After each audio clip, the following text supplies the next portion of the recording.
So the first question I have is, what was the main driving force behind the decision to make this live? The driving force behind this game was kind of came from two ideas that we wanted to really explore the character-driven narrative based on the relationship of two characters spinning a long arc together. And this came out of Uncharted 2, where he interacts with the blonde girlfriend whose name I can't remember. Well, he does interact with Elena, but this came specifically out of when Drake was playing with Tenson. There's a section in the game where you are partnered up with Tenson, who doesn't speak your same language, and you go and you're solving, going through the snow, like the snow sequence, where you're solving these obstacles together. And it's not long, it's just like 2 chapters within there, but you develop this strong bond with this character, even though you don't speak the same language, just through the gameplay. And that resonated with players, and it resonated with us as well. It's interesting.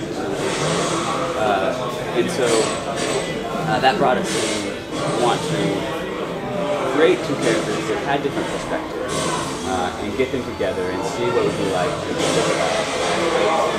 course of an entire game, instead of just a couple of chapters. So that was like a core idea behind The Last of Us, and then it became largely inspired by the Cordyceps film. I've seen your developer guy, the very first one, you guys explained the concept for this, and I was like, oh, it's interesting that you guys actually based it off something in real life. Doesn't really do the things that it does in the game, obviously, but still, I thought it was interesting that you actually had that. And that excited us. Like, I mean, the fact that that happens in our world is incredible. You know, that a fungus can take control of an insect, control its brain, get it to move, kill it, infect others. So it became a good place for us because we did want to create a pretty grounded game, right? That was the goal as well. You know, to explore what it's like to live in this brutal landscape, this post-pandemic world where people are just trying to survive. So all these elements come from. So the more these elements come from grounded real-world examples, that better supports the entire setup of our game. It's definitely it gives it more life, so to speak. So when compared with Uncharted, The Last of Us is a much more adult and violent video game. Were you guys looking to reach a new audience with this title?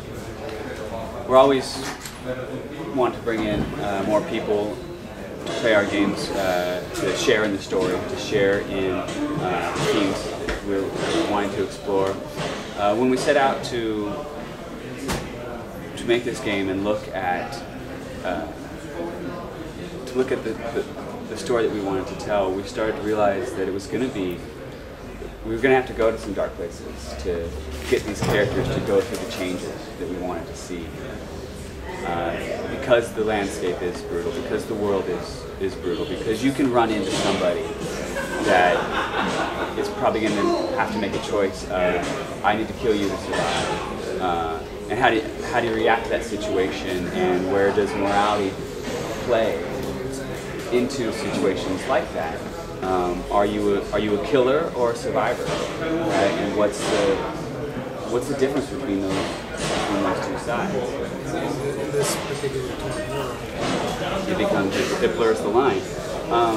So I think tonally it's a more mature game, and the goal was really just to create a game that we love and that we thought would resonate with the community and would deliver something new.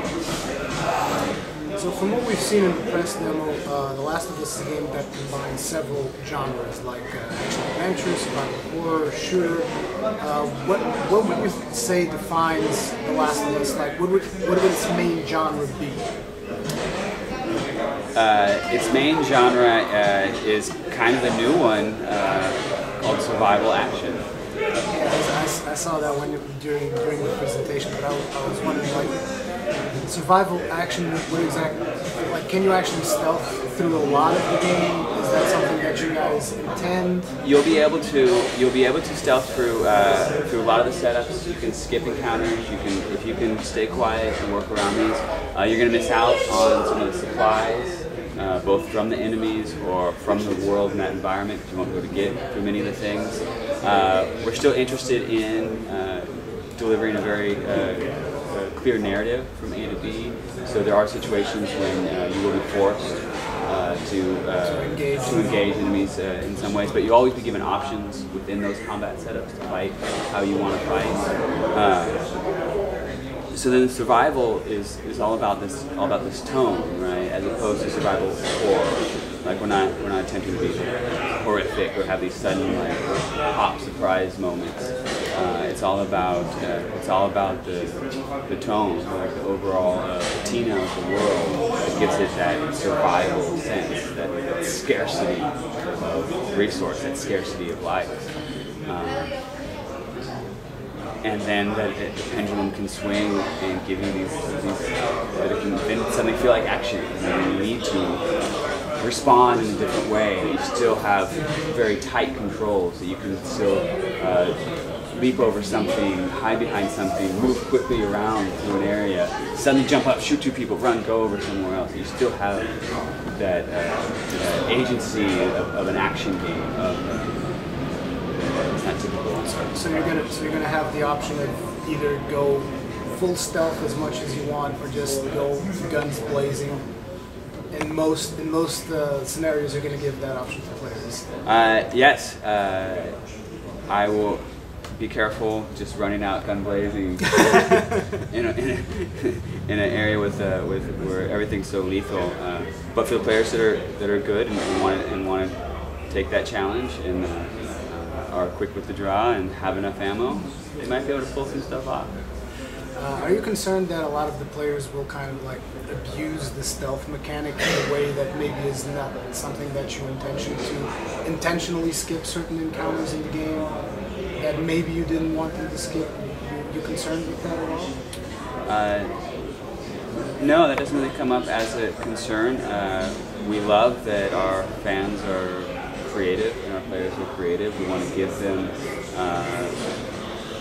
them some ways to get through areas that maybe we did think about, and we love when we see videos or see fans figure out ways to get past situations that we didn't expect. And it's all about creating a game and a system that is dynamic enough to support a lot of player choices.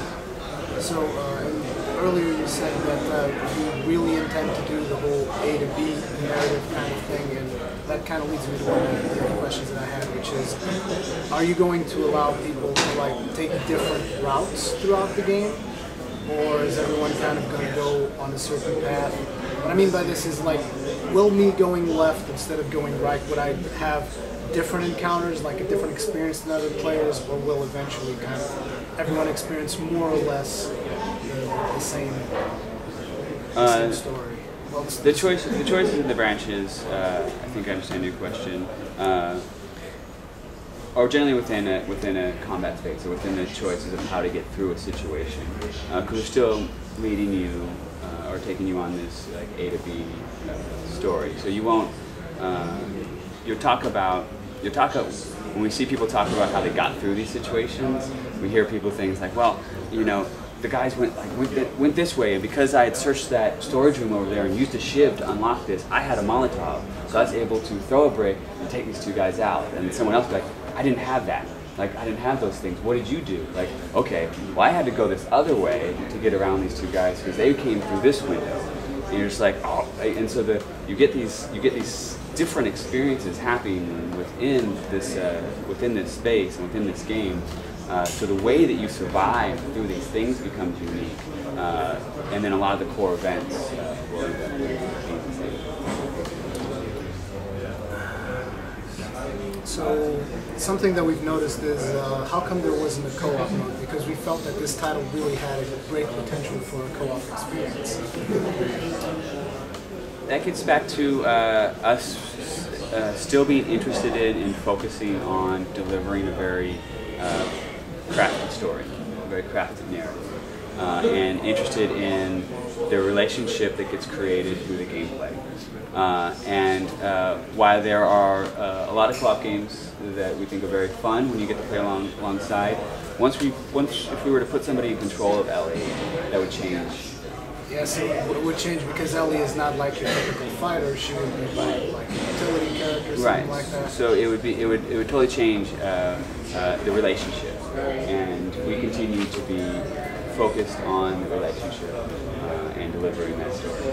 Because you would be relational with the other player as opposed to the character. The two small chapters that the team at Portugal Gaming played, because I didn't get to play it yet. They didn't really give us a proper idea on the game's difficulty level. Do you feel that The Last of Us is a game that's going to push players to their very limits? We're including some different difficulty modes.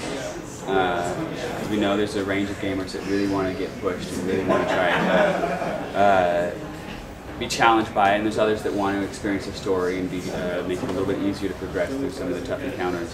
I think we're going to challenge people this idea of how to play a game like this, challenge the idea of how to combine the tactics of a survival with action.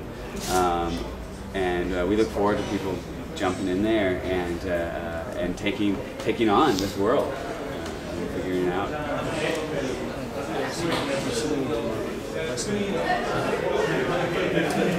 So you've kept the multiplayer modes pretty much on full lockdown until this point, but you've also stated that it's going to be the best multiplayer experience that you've ever developed.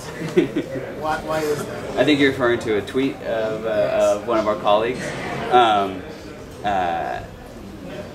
Yeah, we haven't said much about the multiplayer yet. We're going to announce some things very shortly, and we're excited for that.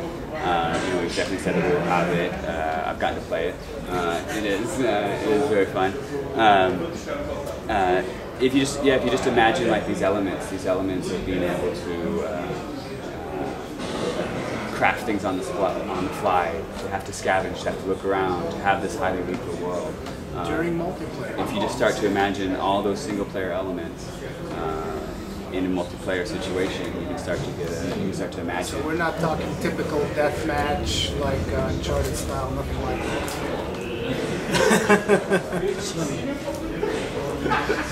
Okay, well, can I have this? This next question usually just gets the no comments reply, but I'm just wondering. Do you guys have a hidden clue in The Last of Us that references your next project? Yeah, you have to look for it. But it is there. I'm not confirming it. Okay, thank you very much.